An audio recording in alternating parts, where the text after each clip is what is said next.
everyone. I am here to show you how to take attendance with Zoom. First, you're going to sign in to your Zoom account.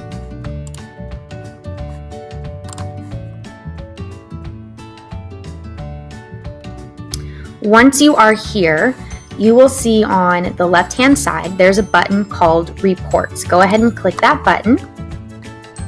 And you're going to click on Usage. It says to view the participant in the meeting minutes. You're going to need to change the calendar so that it reflects the date of which your meeting was on. So my last meeting was on the 20th. I'll press search.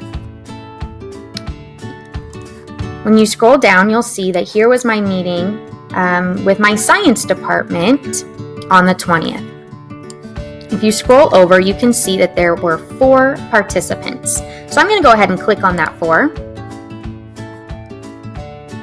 And you'll see that we had Lauren and Miss Newman and Steven there. Now you'll see their names twice. That's because I had a waiting room open. So they were in the waiting room for 1 minute and then in the meeting for 63 minutes. So I'm going to click this button that says Show Unique Users. And then it only shows each person once, as well as how long they were in that meeting. So that is the basics on how you can take attendance using Zoom. Now, if you would like a little bit more of an advanced option, I would click the button that says Export. And it is going to export it to a CSV file, which is a file that can be opened by Excel or Google Sheets. Okay, now I can't really read anything because the columns are too small.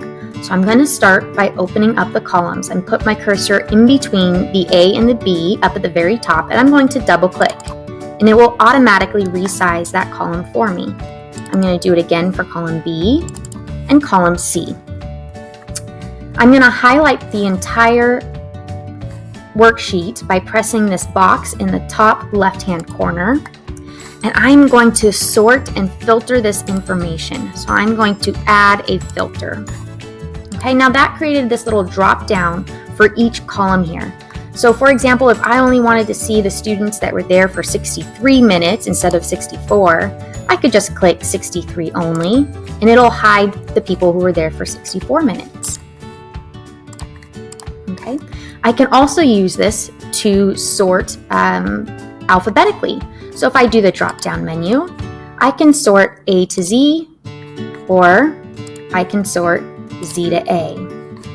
Now you might be thinking, this one is by first name, but my roster is going to be by last name. How do I get it so that I can sort alphabetically by last name?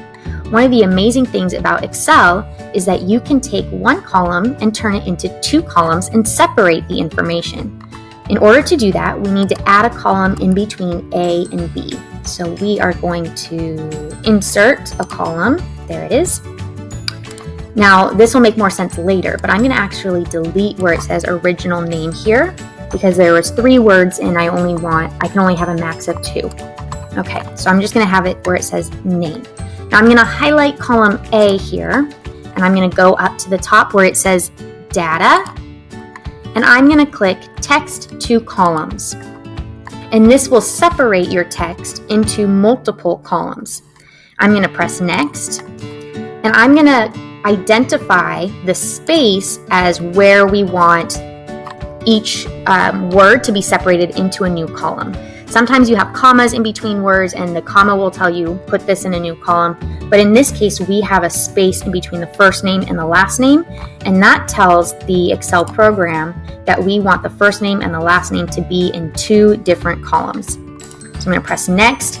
It's going to ask me where do I want my destination. A1 is exactly where I want it. And then I'm going to press finish.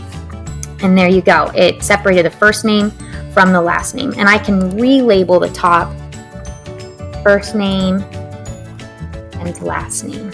Okay, and then I can click here, this little drop down, and I can sort A to Z. And there we go.